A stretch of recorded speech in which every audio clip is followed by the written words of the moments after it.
Welcome back sa Forma Bike Point. So today meron tayong CF Moto 450 SR. Ito yung na-mention natin sa last video natin about sa battery issue ng Z650.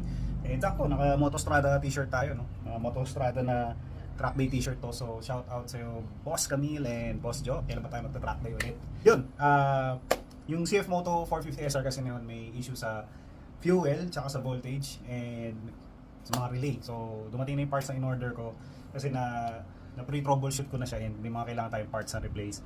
So without further ado, tingnan natin dun sa loob kung ano yung mga kailangan natin and attempt natin i-resolve yung issue para ma-inform na natin si client kung okay na yung bike niya. Alright? Let's go. 450 SR natin. Ito, medyo natambike na siya dito sa shop at chinek natin kung battery issue siya. Well, definitely, palitin na rin yung battery niya.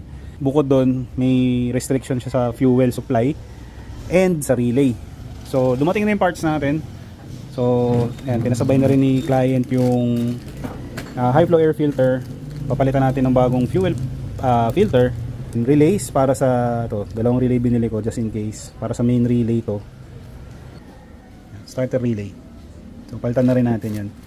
Para lahat ng mga electrical components na possible maging problem covered na. So ito yung tangke. Na-diagnose na rin natin. So okay naman yung fuel pump. So sa direct DC na voltage, okay naman siya. Nagpa-prime naman siya. Hindi tumatagos yung fuel kasi barado nga ito nung chinek ko. Sobrang barado nung fuel filter. So ingat-ingat lang din sa mga nagpapagas sa kung saan-saan lang. So make sure reputable yung mga pinagagasan nyo kasi may mga cases din kami dito na yun ang naging issue. Pangit yung gasolina.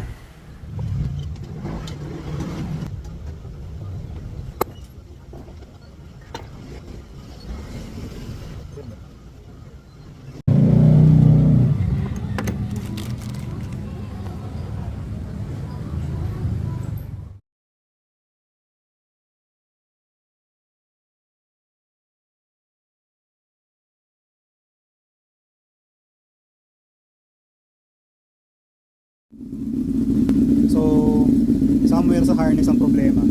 Pati yung relay, sumuko na. Eh, yung sa fuel pump actually, yung barato, so-so lang. Pero, ito talaga naging problem. So, multiple problems yung na-encounter natin sa starting issue ng 450 SR na to. Una, yung kickstand na rin, nag-inarte, nadumi na rin yung contact ng switch. Trigger ground ng ECU. Earlier kasi wala to. Wala tong voltage from harness to fuel pump. Nag-bypass muna ako to see. And then, dinouble check lang din natin kung merong mga wires na sira or susunog, wala naman. Nilinis na rin natin yung contacts. So, testingin natin ulit.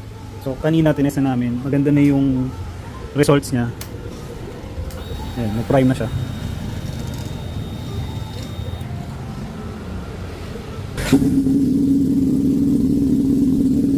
Yun! Ayos din.